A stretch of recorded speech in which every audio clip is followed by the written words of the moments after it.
وحده وحيدا وأحدا بلا مدد وجدد ونسب ووصف في الكمال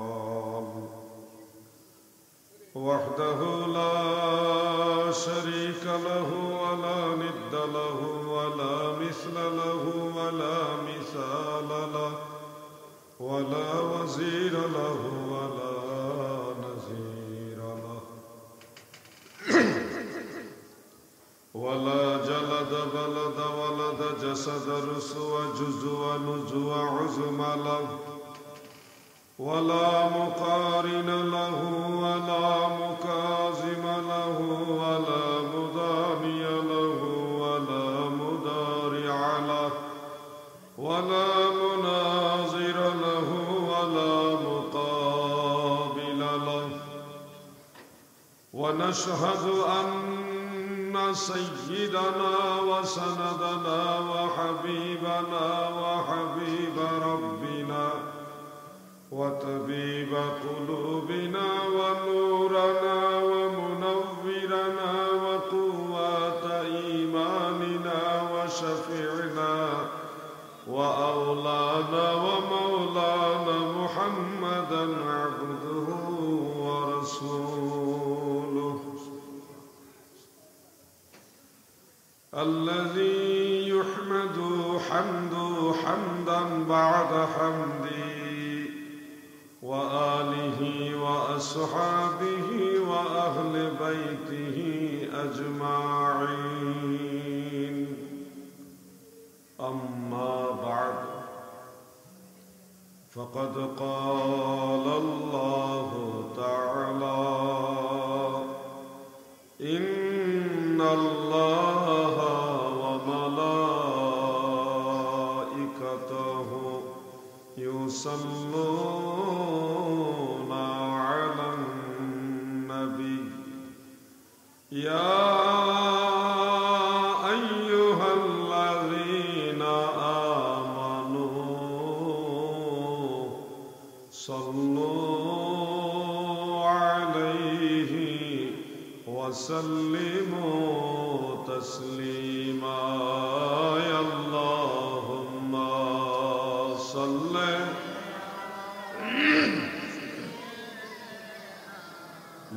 مولانا محمد وعلى آله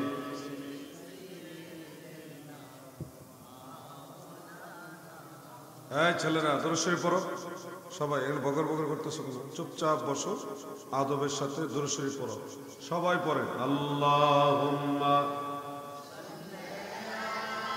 এই তো ঠিক আছে মাশাআল্লাহ مولانا محمد وعلى آله مولانا তুমি আল্লাহর প্যারা হাবিব তোমার সাথে তুলনা কার তোমার মতো আরশ ভ্রমণ করে নাই কোন পয়গম্বর আল্লাহুম্মা সাল্লি মারহাবা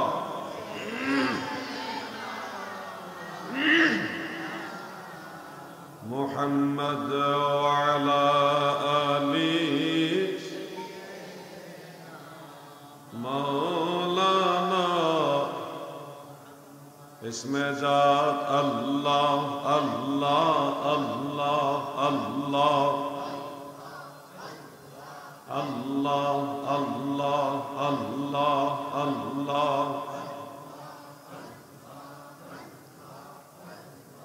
अल्लाह अल्लाह अल्लाह अल्लाह আমি কি নাম লইয়া ডাকব তোমারে আল্লাহ আল্লাহ আল্লাহ আল্লাহ কোন নাম লইয়া ডাকব তোমারে আল্লাহ আল্লাহ তোমায় যেই নাম লইয়া ডাকি তোমায় যেই নাম লইয়া ডাকি তোমার গনের ধ্বনি শুনতে পাই কি নাম লইয়া ডাকব তোমারে আল্লাহ আল্লাহ আল্লাহ আল্লাহ আল্লাহ লা ইলাহা ইল্লাল্লাহু মুহাম্মাদুর রাসূলুল্লাহ সাল্লাল্লাহু আলাইহি ওয়াসাল্লাম।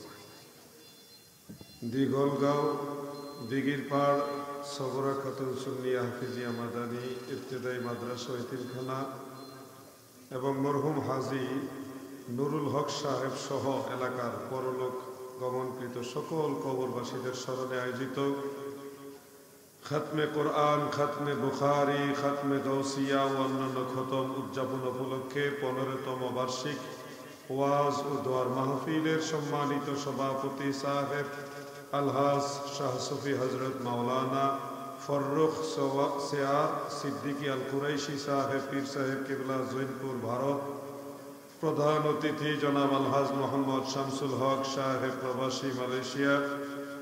আজকের মাহফিলের প্রধান আকর্ষণ আন্তর্জাতিক খ্যাতি সম্পন্ন বিশিষ্ট ইসলামী চিন্তাবিদ, ইসলামিক স্কলার, লেখক ও বারাকাল্লাহু ফি হায়াতিহি ওয়া ইলমিহি।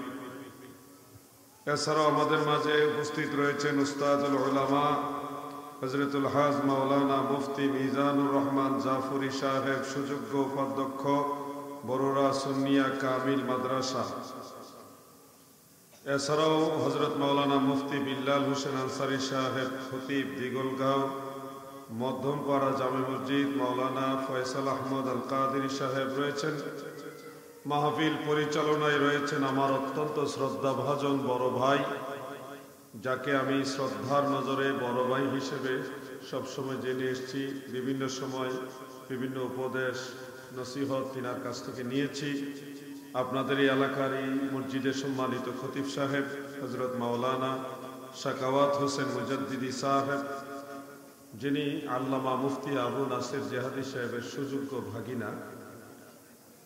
এছাড়াও আমার ডানে বামে সম্মুখে পিছনে যারা উপস্থিত রয়েছেন, মুফতি মাওলানা আসাদুজ্জামান জেহাদি সাহেব সহ সর্বস্তরের মুমিন মুসলমান ভাইয়েরা, পর্দার আড়াল থেকে যারা শুনছেন, সবাইকে আমার আন্তরিক অভিনন্দন ও মোবারকবাদ।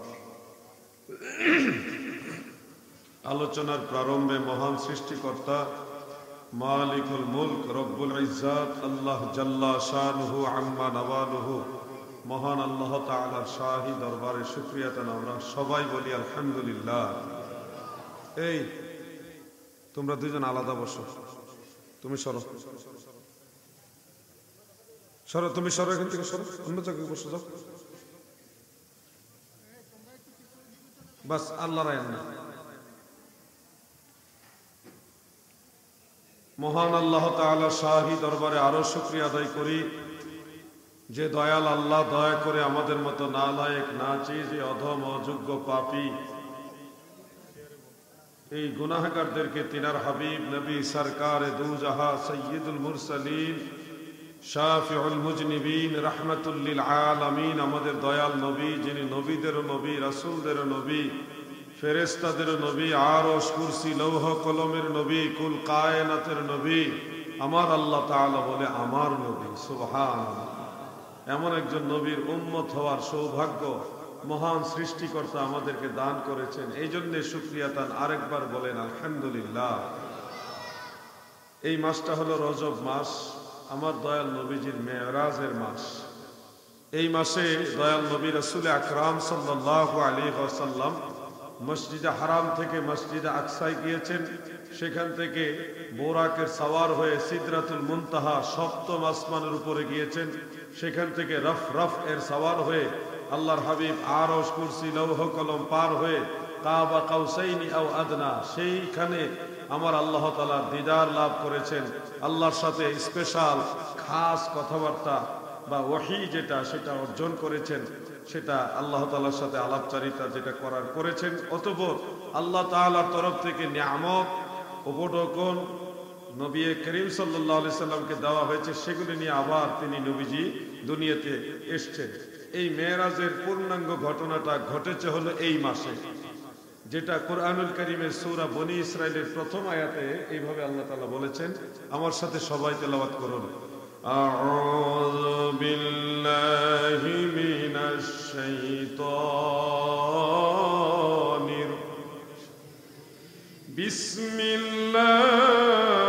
বিসমিল্লাহির রহমানির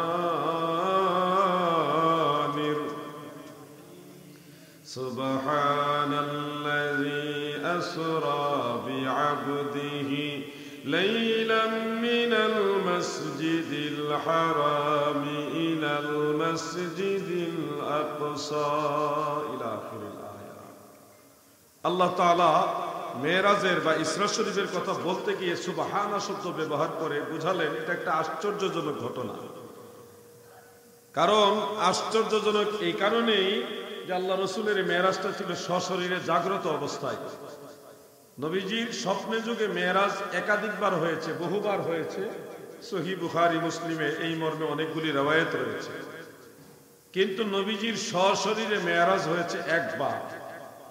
আর সশরীরে জাগ্রত অবস্থায় সাত আসমান পার হয়ে, সিদরাতুল মুনতাহা পার হয়ে, আরশ কুরসি লৌহ কলম পার হয়ে ঊর্ধ্ব দিগন্তে কিংবা তদূর্ধ্বে এমন এক জায়গায় গিয়েছেন যে জায়গা সম্পর্কে মহান সৃষ্টিকর্তা ছাড়া আর কেউ জানেই না। বুখারী শরীফের কিতাব তাফসীরের মধ্যে হযরত আনাস ইবনে মালিক রাদিয়াল্লাহু আনহু থেকে একটা রওয়ায়াত রয়েছে, যেখানে আমার নবীজি গিয়েছেন, আল্লাহ তাআলা নবীজিকে নিয়েছেন, ওই জায়গা সম্পর্কে ওই হাদিসে উল্লেখ লা ইয়ালামুহু ইল্লাল্লাহ, ওটা সম্পর্কে আল্লাহ তাআলা ছাড়া আর কেউ জানেই না। সুবহানাল্লাহ। আরশে আজিমে নিলে ফেরেশতারা জানবে, কারণ আরশ বহনকারী ফেরেশতা আছে, তারা জানবে। কুরসি লৌহ কলম এগুলি সম্পর্কে অনেকেই জানে, অনেক নবী রাসূলরা জানে, অনেক ফেরেশতারা জানে, কিন্তু আল্লাহ তাআলা কেউ জানুক এটা চায় না। এই জন্য এমন এক জায়গায় নবীজিকে আল্লাহ নিয়েছে যে জায়গা সম্পর্কে আল্লাহ ছাড়া আর কেউ জানেই না। আমার নবীজিকে মসজিদে হারাম থেকে সর্বপ্রথম নিয়ে গেলেন মসজিদে আকসায় বোরাকের সাওয়ার হয়ে। এটা সশরীরে ফিজিক্যালি ছিল, বি জাসাদিহি ওয়া রূহিহি, নবীজির জাসাদ মুবারক এবং রূহ মুবারক সহকারে সশরীরে নবীজির এই সফর, রাত্রিকালীন যাত্রাকে বলা হয় ইসরা। এই ইসরা সংগঠিত করিয়েছেন, যার দরুন আল্লাহ তাআলা এখানে বলেছেন আসরা বি আবদিহি, তার বান্দাকে ইসরা করালেন। আবদিহি শব্দ ব্যবহার করার হাকিকত হলো রূহ এবং দেহ যখন দুইটা একসাথে হয় তখনই জাগ্রত অবস্থায় একজন মানুষ বা সশরীর একজন মানুষ হয়, যার জন্য ইবাদত প্রযোজ্য। ইবাদত যার জন্য প্রযোজ্য তাকে আব্দুন শব্দটা খাস ভাবে ব্যবহার করা হয়। যেমন শুধু মরা লাশ, যার রুহু নাই, শুধু মরা লাশ, ডেড বডি আছে, তার কোনো ইবাদত নাই। অথবা বডি নাই, শুধু রুহু, যাকে আমরা আত্মা বলি, জেসেমবিহীন, শরীরবিহীন শুধু আত্মারও কোনো ইবাদত নাই, নামাজ রোজা নাই। যখন রুহু এবং দেহ দুইটা একসাথে আপনার মাঝে কার্যকরিতা লাভ করবে, সশরীরে একজন মানুষ, জাগ্রত একজন মানুষ হবেন, রুহু থাকবে, দেহ থাকবে, তখন আপনার ইবাদত লাগবে। অর্থাৎ আব্দুন আর ইবাদত এটা তো একটা আরেকটাতে সম্পৃক্ত। এই জন্যে আব্দুন আল্লাহ তাআলা ব্যবহার করেছেন আসরা বি আবদিহি, তিনার বান্দাকে ইসরা করাইলেন, রাত্রিকালীন সফর করালেন। এই আসরা বি আবদিহি দ্বারা এটাই আল্লাহ বুঝালেন আমার নবীজির মেরাজ বা ইসরা শরীফ রূহানি ভাবে হয়নি গো। আমার নবীজির ইসরা শরীফ স্বপ্নে যোগ হয় নাই। আল্লাহর হাবিবের ইসরা বা মেরাজ শরীফ হয়েছে সশরীরে। এটাকে ইন্ডিকেট করে আমার আল্লাহ তাআলা আশ্চর্যজনক ভাবে এই শব্দ ব্যবহার করেছেন, সুবহানাল্লাযী আসরা বিআবদিহি লাইলাম মিনাল মাসজিদিল হারামি ইলাল মাসজিদিল আকসা। মসজিদে হারাম থেকে মসজিদ আকসা পর্যন্ত আমার নবীজির ইসরা ছিল সশরীরে। তদ্রূপ আমার নবীজির মসজিদ আকসা থেকে সিদরাতুল মুনতাহা পর্যন্ত, সেখান থেকে কাবা কাউসাইনি আও আদনা, ওখান পর্যন্ত যে সফর ওটাও ছিল সশরীরে। সুবহানাল্লাহ বলুন। কিভাবে বুঝবো? মসজিদে আকসা পর্যন্ত সফর সশরীরে বোঝানোর জন্য আল্লাহ তাআলা আসরা বি আবদিহি, এই আব্দুন শব্দ ব্যবহার করেছেন। আপনারা যদি সূরা নজমের দিকে নজর করেন তাহলে দেখবেন আল্লাহ তাআলা নবীজির ঊর্ধ্বগমনের সেই আলাপচারিতা, বিশেষ যে ওহী আল্লাহ তাআলা নবীজির প্রতি প্রত্যাদেশ করেছেন, সেই কথাটাকে আল্লাহ তাআলা বলেছেন ফাআউহা ইলা আবদিহি মা আওহা। এখানে আল্লাহ তাআলা বললেন যে আমি যা ওহী করার আমার বান্দার প্রতি ওহী করলাম, এখানেও ইলা আবদিহি শব্দ ব্যবহার করেছেন। অতএব বোঝা গেল আমার নবীজি যখন আল্লাহর সাথে কথা বলে, আল্লাহ তাআলা যখন নবীজির সাথে স্পেশাল কথা বলে, যখন নবীজি কাবা কাউসাইনি আও আদনা, আরশ কুরসি লৌহ কলম পার হয়ে ওই মাকানে গিয়েছেন যেই মাকান সম্পর্কে মহান সৃষ্টিকর্তা আল্লাহ তাআলা ছাড়া আর কেউ জানেই না, ওইখানেও নবীজি সশরীরে ছিলেন। সুবহানাল্লাহ বলে।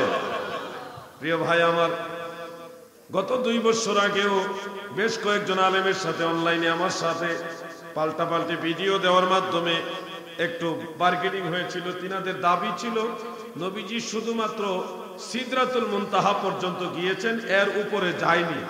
আমার দাবি ছিল আমার নবীজি আরশ কুরসি লৌহ কলম সব পার হয়ে আরো উপরে গিয়েছে। তো তিনারা দাবি প্রমাণ করতে গিয়ে কয়েকটা যুক্তি ছাড়া কিছু দিতে পারলেন না।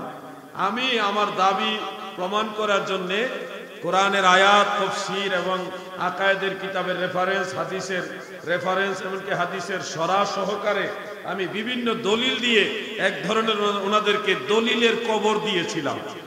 এরপরে আজও পর্যন্ত ওনারা আর কোনো ধরনের এই ব্যাপারে আর কোনো ধরনের বার্গেনিং করার আর দুঃসাহসও করেনি। আমি একটা কিতাবের হাওলা আপনাদেরকে স্মরণ করাবো, যেটা আমরা আগে আলিয়া মাদ্রাসায় পড়তাম, এখন ওই কিতাবটা নাই। শরহে আকায়েদে নসফি, অনেক বড় বড় আলেম যারা আমাদের ভাইস প্রিন্সিপাল হুজুর এটা পড়েছেন এবং হয়তো পড়া আসেনি, এখনো আছে, আলহামদুলিল্লাহ, তাহলে তো ভালো। শরহে আকায়েদে নসফির মধ্যে স্পষ্ট উল্লেখ রয়েছে মেরাজের 3টা ধাপ। একটা ধাপ হলো মসজিদে হারাম থেকে মসজিদে আকসা। এটা যদি কেউ অস্বীকার করে তাহলে কাতঈয়ুস সুবুত, কাতঈয়ুদ দালালাত বা কুরআনুল কারীমকে অস্বীকার করার কারণে, তাকযীবে কুরআনের কারণে সে কাফের হয়ে যাবে। মসজিদে হারাম থেকে মসজিদে আকসা পর্যন্ত, এটা সূরা বনী ইসরাইলের প্রথম আয়াত দ্বারা সরাসরি সরিহভাবে সাবিত। দ্বিতীয়টা হলো মসজিদে আকসা থেকে আল্লাহর হাবিব সিদরাতুল মুনতাহা পর্যন্ত গিয়েছেন, যেটা হাদিসে মশহুর দ্বারা সাবিত। শরহে আকায়েদে নসফির মধ্যে উল্লেখ যে এইটুকু বিষয় যদি কেউ অস্বীকার করে, মসজিদে আকসা থেকে বাইতুল মুকাদ্দাস থেকে সিদরাতুল মুনতাহা পর্যন্ত যদি কেউ অস্বীকার করে, আকায়েদের কিতাবে লেখা হয়েছে সেই ব্যক্তি জাহান্নামী হয়ে যাবে, মুদিল হয়ে যাবে, গুমরাহ হয়ে যাবে। এরপরে সিদরাতুল মুনতাহা থেকে আল্লাহর নবী আরশে আজিম পর্যন্ত গিয়েছেন, এটা খবরে ওয়াহিদ দ্বারা সাবিত রয়েছে। এই জন্যে এটাকেও যদি কেউ অস্বীকার করে তাহলে সে হকের উপরে থাকবে না, সে গুনাহগার হয়ে যাবে। এমনকি অবস্থা পরিপ্রেক্ষিতে সে গুমরাহ হতে পারে। প্রিয় ভাই আমার, আল্লাহর হাবিব সিদরাতুল মুনতাহার কাছে গিয়েছেন, এই মর্মে কুরআনুল কারীমের মধ্যে ইশারা রয়েছে। আল্লাহ তাআলা সূরা নজমের মধ্যে বলেন ওয়ালাকাদ রাআহু নাজলাতান উখরা ইনদা সিদরাতিল মুনতাহা। আমার নবীজি আল্লাহ তাআলাকে, আরেক বর্ণনায় আছে জিবরিল আমিন আলাইহিস সালামকে দ্বিতীয়বার দেখেছেন সিদরাতুল মুনতাহার কাছে। প্রিয় ভাই আমার, অনেকে আবার এখানে ভাবেন যে নবীজি সিদরাতুল মুনতাহায় আল্লাহকে দেখেনি, শুধু জিবরিলকে দেখেছে। আমাদের বক্তব্য হলো আল্লাহর রাসূল সাল্লাল্লাহু আলাইহি সাল্লাম আল্লাহকে দেখেছেন, এই ব্যাপারেও রিওয়ায়াত আছে। জিবরিল আমিন আলাইহিস সালামকে তার আসল সুরতে দেখেছেন, এই ব্যাপারেও রিওয়ায়াত আছে। দুই ব্যাপারে, দুইটা বিষয়ে হাদিস আছে। আমরা একটা মানবো আর একটা মানবো না, এরকম না। আমরা আহলে সুন্নাত ওয়াল জামাত সাহাবায়ে কেরামের দুইটা কওলকেই মানি, দুইটাকে আমরা শ্রদ্ধা করি। আমার নবীজি সিদরাতুল মুনতাহায় আল্লাহ তাআলাকে দেখেছেন। এই ব্যাপারে বুখারী শরীফে কিতাবুত তাফসীরের মধ্যে হযরত আনাস রাদিয়াল্লাহু আনহু riwayat রয়েছে। এমনকি খাসায়েসুল কুবরার মধ্যে হযরত উম্মে সালামা রাদিয়াল্লাহু তাআলা আনহা তিনার থেকে riwayat রয়েছে। খাসায়েসুল কুবরার মধ্যে, এটা মূলত তারিখ ইবনে আসাকিরের riwayat, সেখান থেকে ইমাম জালালউদ্দিন সুয়ুতি রাহমাতুল্লাহ আলাইহি হাদিসটা কোট করেছেন। সেখানে উল্লেখ রয়েছে সিদরাতুল মুনতাহার কাছে আল্লাহ রাসূল সাল্লাল্লাহু আলাইহি সাল্লাম আল্লাহ তাআলাকে দেখেছেন।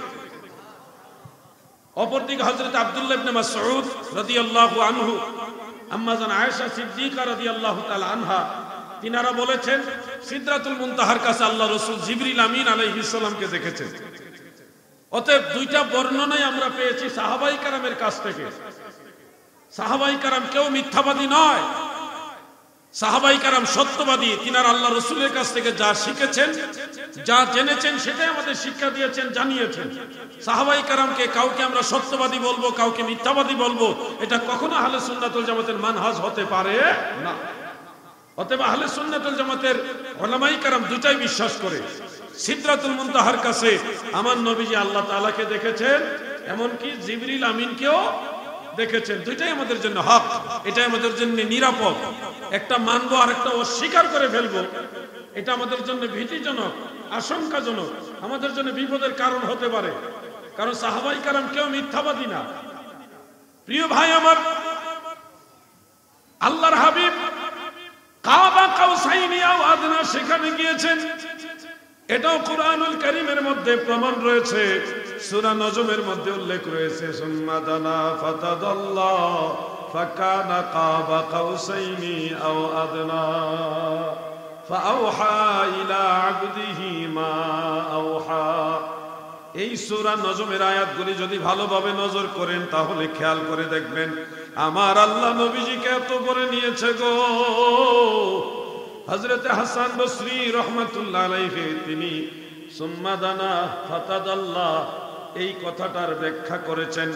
এমনকি শিফা শরীফে শরহে শিফার মধ্যে মোল্লা আলী কারি রাহমাতুল্লাহ আলাইহি আরো সুন্দর উল্লেখ করেছেন যে সুম্মা দানা ফাতাদাল্লাহ, এটার অর্থ হযরত আব্দুল্লাহ ইবনে আব্বাস রাদিয়াল্লাহু আনহুমা তিনিও বলেছেন আমার নবীজি কুরবিয়তের নজরে দুই ধনুক কিংবা আরো কাছে আমার আল্লাহর কাছে গিয়েছে। সুবহানাল্লাহ।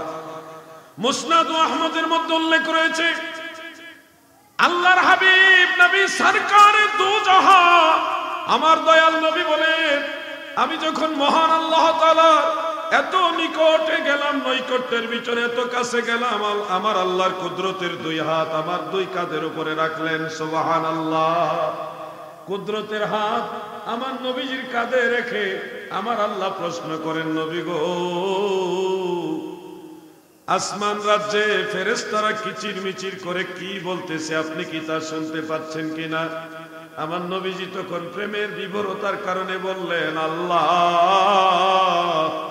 আমার বুক শীতল হয়ে গেছে। মানে প্রেমের কারণে অন্তর বড় শীতল। মহান আল্লাহ তাআলার দিদারের ব্যাপার, এটা একটু ব্যতিক্রম বিষয়, সবচেয়ে বড় প্রাপ্তির বিষয়। আল্লাহ আপনার মারিফতের কারণে আমার বক্ষ শীতল হয়ে গেছে, আমি এই মুহূর্তে কিছুই অনুভব করতে পারছি না। তখন আমার আল্লাহর কুদরতের হাত নবীজির সিনা মোবারকের উপরে রেখে বলেন, বন্ধু এখন আপনি অনুভব করতে পারছেন কিনা? আল্লাহর নবী তখন উত্তরে বলেন, ফাআলিমতু মা ফিস সামাওয়াতি ওয়াল আরদ, সাত আসমান সাত জমিনে যা কিছু ছিল আছে আসবে সব কিছু আমি রাসূলুল্লাহ তখন থেকে জেনে গেলাম। এই জন্যই নবীজি বলেছেন, উতিতুল ইলমাল আউয়ালিনা ওয়াল আখিরিন, আউয়াল আখিরের সমস্ত ইলম আমার আল্লাহ আমাকে দান করেছে। সুবহানাল্লাহ। আশিক বলেন, রহমতের ভান্ডার নবী তুমি নূরের খনি, প্রেম কইরাছেন তোমার সঙ্গেও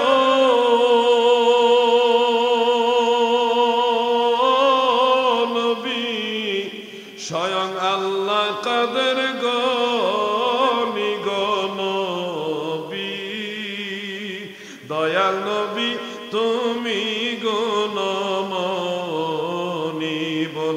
দয়াল নবী। আপনারা কি দুর্বল নাকি? দুর্বল? শীতে বেশি একেবারে চুপসে গেছেন নাকি? তা আপনাদের আওয়াজে মনে হয় আপনারা অনেক চুপসে গেছেন, শীতে একেবারে কাতর হয়ে গেছে। তো শীতে যদি কাতর হয়ে থাকেন তাহলে তো আরো শীত বেশি লাগবে। দুরূদ শরীফ পড়লে, নবীজির নাত শরীফ পড়লে, জিকিরের আওয়াজ বাড়াইলে শরীরের মধ্যে একটু গরম হবে, আরাম পাবেন, সওয়াবও হবে, আরামও পাবেন। আসেন আমরা সবাই একটু দুরূদ শরীফ পড়ি। আল্লাহুম্মা সাল্লি মারহাবা।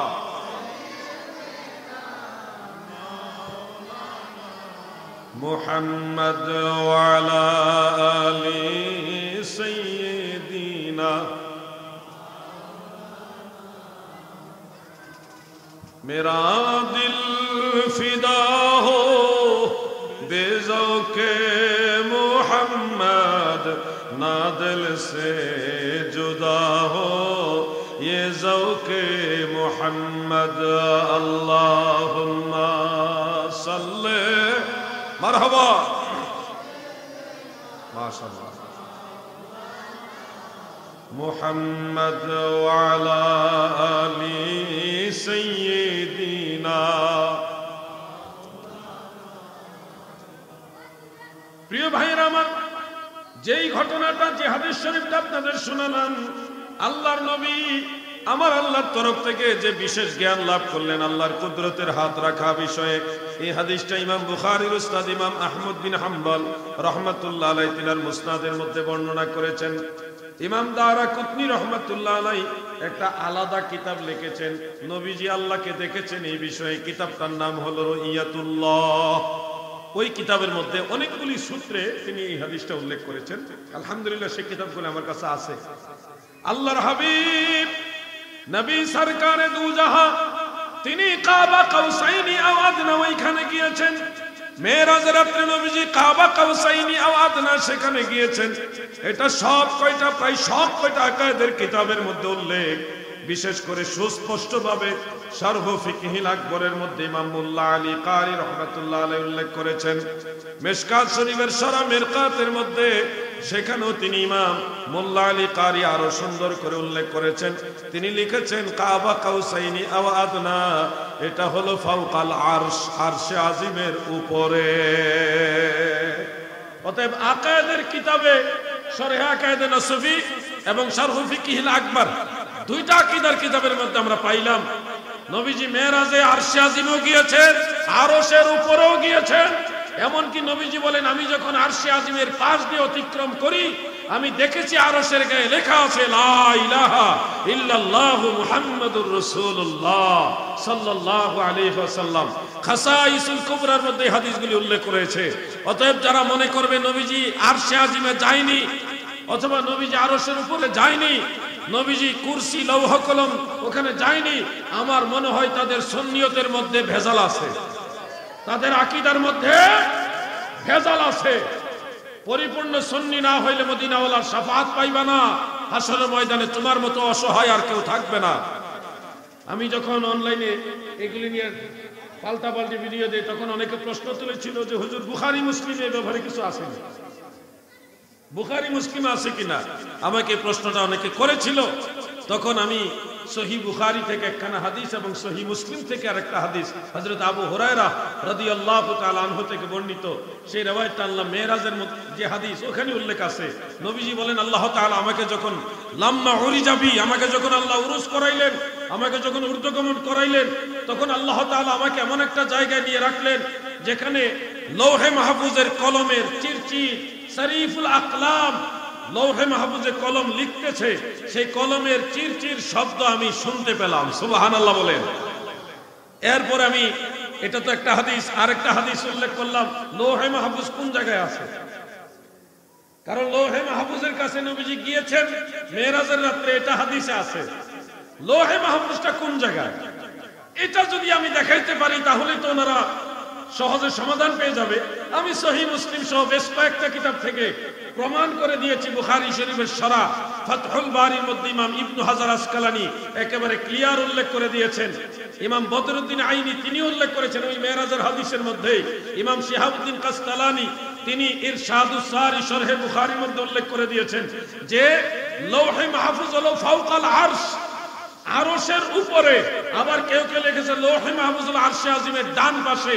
হাদিসের মধ্যে প্রমাণ হয় এটা আরশে আজিমের উপরে। সুবহানাল্লাহ বলে। তাহলে বুখারী এবং মুসলিমের হাদিস দ্বারা প্রমাণ হয় আমার নবীজি আরশে আজিমে গিয়েছেন, আরশের উপরও গিয়েছেন। যারা এটুকু না জেনে নবীজির ইজ্জতের চাদর মুবারক নিয়ে টান দিয়ে বলে নবী আরশে আজিমে যায়নি, নবীজি সিদরাতুল মুনতাহার উপরে যায়নি, আমার মনে হয় তাদের সুন্নিয়তের মধ্যে ঝামেলা আছে। ঠিক না ঠিক? না জানলে জানতে হবে, যারা জানে তাদেরকে জিজ্ঞাসা করতে হবে। কিন্তু যেহেতু এটা শানে রিসালাতের ব্যাপার, নবুয়তের মহান মর্যাদার কথা, এটা অবশ্যই কথা বলতে হলে গবেষণা করে কথা বলতে হবে। কারণ আল্লাহ তাআলা বলেছেন ফাসআলু আহলা যিকরি ইন কুনতুম লা তা'লামুন, যদি কোনো বিষয় তোমরা না জানো, জাননেওয়ালা যারা তাদেরকে জিজ্ঞাসা করো। আহলে জিকির মানে আহলে ইলম, যারা আহলে ইলম তাদেরকে জিজ্ঞাসা করো। অনেকে না জেনে ফতোয়া সাপ্লাই মারে, না জেনে ফতোয়া সাপ্লাই দিবেন না। আমি অনলাইনে ইউটিউবে দেখলাম একজন শায়েখ, উনি বলতেছে যে উতলুবুল ইলমা ওয়ালাউ বিসিন, জ্ঞান অন্বেষণ করো যদিও চীন দেশে হয়। এটাকে উনি জাল হাদিস বলে উড়িয়ে দিলেন, বললেন এটা জাল হাদিস। আসলে এটা জাল হাদিস নয়, এটা আল হাদিস। আমি আপনাদের ক্লিয়ার করে বলে দিচ্ছি, দুইজন সাহাবী থেকে হাদিসটা বর্ণিত রয়েছে। একজন হলো হযরত আনাস ইবনে মালিক রাদিয়াল্লাহু আনহু। এই বর্ণনাটা আপনারা পাবেন হলো ইমাম বাইহাকী শুআবুল ঈমানের মধ্যে। আরেকজন হলো হযরত আবু হুরায়রা রাদিয়াল্লাহু আনহু। তিনার বর্ণনাটা পাবেন ইমাম ইবনু আদি রাহমাতুল্লাহ আলাইহির আল কামিল ফি দুআফাইর রিজাল সেই কিতাবের মধ্যে। দুইটা সনদই দুর্বল। মুহাদ্দিসিনে কেরাম বিশেষ করে ইমাম শামসুদ্দিন সাখাবী রাহমাতুল্লাহ আলাইহি, ইমাম ইসমাঈল আজলুনী রাহমাতুল্লাহ আলাইহি কাশফুল খাফার মধ্যে আর মাকাসিদুল হাসানার মধ্যে, এবং ইমাম মানাবী রাহমাতুল্লাহ আলাইহি আত-তাইসির বি শারহে জামিউস সাগীর এবং ফাইজুল কাদির, এই কিতাবগুলির মধ্যে তিনারা এই সবগুলি সনদ সম্পর্কে স্পষ্ট করেছেন যে ইউকাফি বা'দুহা বা'দান, একটা সনদ আর একটা সনদকে শক্তি যুগিয়ে এটা হাসান লি গায়রিহি এর স্তরে গিয়ে পৌঁছে গেছে। তার মানে এটা জাল হাদিস নয়, যঈফও বলা যাবে না, এটা শক্তিশালী হাদিস। মারহাবা বলেন। হাদিসটা হলো এইভাবে, আমার নবীজি বলেছেন আন আনাস ইবনে মালিক রাদিয়াল্লাহু তাআলা আনহু ক্বালা ক্বালা রাসূলুল্লাহ সাল্লাল্লাহু আলাইহি ওয়াসাল্লাম উতলুবুল ইলমা ওয়ালাউ বিসসিন ওয়া ফি রিওয়ায়াতিন উখরা ওয়া উতলুবুল ইলমা ওয়ালাউ কানা বিসসিন। সুবহানাল্লাহ। আল্লাহর হাবিব বলেন উম্মতেরা শোনো, জ্ঞান অন্বেষণ করো যদিও চীন দেশে যেতে হয়। অতএব এটা কোনো জাল হাদিস নয়, এটা আমার দয়াল নবীর হাদিস। আলহামদুলিল্লাহ বলেন। আমি কথাটা মাঝখানে ঢোকানোর অর্থ হলো কিছু ভাইরা না জেনেই একটা সিদ্ধান্ত দিয়ে দেয়। আমার মনে হয় তাড়াহুড়া করে কোনো সিদ্ধান্ত দেওয়া ঠিক না। ওনাদের আরো একটু রিসার্চ করা দরকার ছিল, আর একটু জানাশোনার দরকার ছিল, তাহকিকের দরকার ছিল। হুট করে কোনো কথা বলা উচিত নয়। আমার নবীজি আরশে আজিমে গিয়েছেন, আরশের উপরও গিয়েছেন, এটাই আমাদের সুন্নিদের আকীদা। বলেন আলহামদুলিল্লাহ। আকীদা দুই রকম আছে, মনে রাখবেন। হাজি আল্লাহ রাসূলের আল্লাহ প্রদত্ত হাজির নাজিরের কথাটা আসলে অনেক ভাইয়ের আবার এখানে কথা তুলে কয়টা আকীদার কিতাবে নাই, বা এটা আমাদের আকীদা না, এটা মাসআলা। তো আমি সেই ভাইদেরকে বলবো, মাসআলা শব্দটা ফিকহের ক্ষেত্রে ব্যবহার হয়, আকায়েদের ক্ষেত্রে ব্যবহার হয়। ফাজাইল এবং আকায়েদ দুই ক্ষেত্রেই মাসআলা শব্দটা নেওয়া যায়। কারণ হলো মাসআলা শব্দের তাহকিক যদি ওনারা খেয়াল করে, মাসদার মাদ্দা এগুলি যদি খেয়াল করে, তাহলে ওনারা বুঝে ফেলবেন। না বুঝে হুট করে বলে ফেলেন হ্যাঁ আল্লাহ রাসূল হাজির নাজির, এটা আকীদা না, এটা হলো একটা মাসআলা। আরে ভাই, আকায়েদ এবং ফাজাইল দুই ক্ষেত্রেই মাসআলা শব্দটা ব্যবহার হয়। সাবজেক্টই দুইটা, হয় আকাইদ হবে না হয় ফাজাইল হবে। নবীজি মেরাজে গিয়েছেন, এটা কি আমাদের বিশ্বাসের বিষয় না আমল করার বিষয়? বিশ্বাসের বিষয়। নবীজি মেরাজে গেছেন, এটা তো আমাদের বিশ্বাসে রাখার বিষয়। আমরা তো আর যাইতে পারবো না, আমল করতে পারবো আমরা কি আরশে আজিমে যাইতে পারবো নাকি? তো এটা আমাদের আমল করার বিষয় না, এটা আমাদের বিশ্বাস করার বিষয়। বিশ্বাস করা, এটাকে আরবিতে বলা হয় আকীদা। আকীদা মানে বিশ্বাস করা। আকীদা দুই প্রকার। শাহ আব্দুল আজিজ মুহাদ্দিস দেহলভী রাহমাতুল্লাহ আলাইহি তিনার ফতোয়ায়ে আজিজিয়ার মধ্যে লিখেছেন আকীদা দুই রকম। এক ধরনের আকীদাকে বলা হয় আকীদায়ে উসুলি, আকীদা অস্বীকার করলে ব্যক্তি কাফের হয়ে যায়, ঈমান থেকে খারেজ হয়ে যায়। আরেক ধরনের আকীদা হলো আকীদায়ে ফুরুই, যেটা অস্বীকার করলে কাফের হয় না, তবে মুদিল হয়, গুমরাহ হয়ে যায়। দুই ধরনের আকীদা রয়েছে। আপনি শরহ আকায়েদে নসিবির মধ্যে যদি খেয়াল করেন, দেখবেন মেরাজের কথা উল্লেখ করতে গিয়ে তিনটা স্টেপের কথা বলেছে। একটা হলো মসজিদে হারাম থেকে মসজিদে আকসা, এইটুকু কেউ যদি অস্বীকার করে, তার আকীদায় যদি সে অবিশ্বাস করে, তাহলে সে কাফের হবে, এটা একটা আকীদা।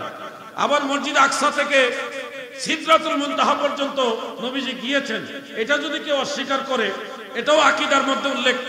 এটা অস্বীকার করলে কাফের হবে না, তবে মুদিল হবে, গুমরাহ হবে, এটাও কিন্তু আকীদা। দেখেন আকীদার ক্লাসিফিকেশন যে আছে, আকীদার যে শ্রেণী বিভেদ আছে, ডিভাইডেশন আছে, ভাগাভাগি আছে, এটা কিন্তু আকায়েদের কিতাবেই স্পষ্ট করে বোঝা যায়, যেটা শাহ আব্দুল আজিজ মুহাদ্দিস দেহলভী রাহমাতুল্লাহ আলাইহি স্পষ্ট করেছেন ফতোয়ায়ে আজিজিয়ার মধ্যে। এজন্য যারা না বুঝে বলেন হ্যাঁ এটা আকীদার কিতাবে নাই, আকীদা হইতে হলে এই লাগে সেই লাগে, ওনাদের মনে হয় আকীদার প্রকার ভেদটা জানা নাই। আমার আহ্বান থাকবে, নবী করিম সাল্লাল্লাহু আলাইহি সাল্লামের ইজ্জতের ব্যাপার, সম্মানের ব্যাপারগুলি কথা বলার আগে ওনারা যেন ভালোভাবে তাহকিক করে তারপরে কথা বলেন।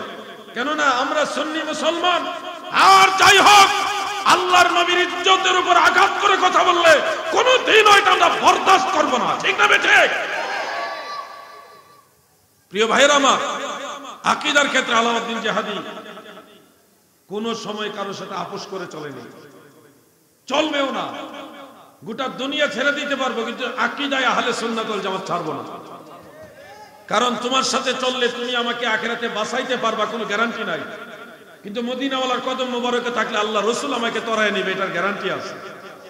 আমি যদি গুনাহগারও হই, আল্লাহর হাবিব আমাকে শাফাআত করবেন, কারণ নবীজি বলছেন শাফাআতি লি আহলিল কাবাইর মিন উম্মতি, আমার উম্মতের বড় বড় গুনাহগার যারা, তাদেরকে আমি শাফাআত করব। সুবহানাল্লাহ।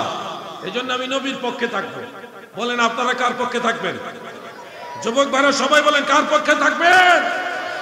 নবী প্রেম সুধা পান করো সবে, মন বেদনা যাতনা জুড়াইবে, খোদা প্রাপ্তি তোর তরে লাভ হবে, নবী পদবিনে ভাব সবে মিশে, যদি জোরাইতে চাহ মোর মজালা ভব, বাড়ি দিতরিতে চাহ ভেলা, মন সাধ মিটা ইয়া বেলা, গাহ গাহ মুহাম্মদ সাল্লে আলা, আল্লাহুম্মা সাল্লে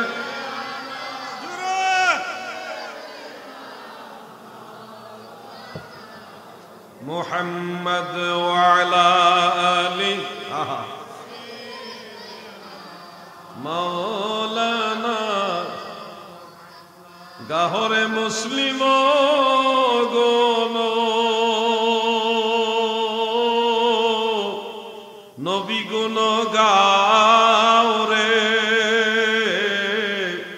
পরাণ ভরিয়া সবে সাল্লে আলা গাও রে, আল্লাহুম্মা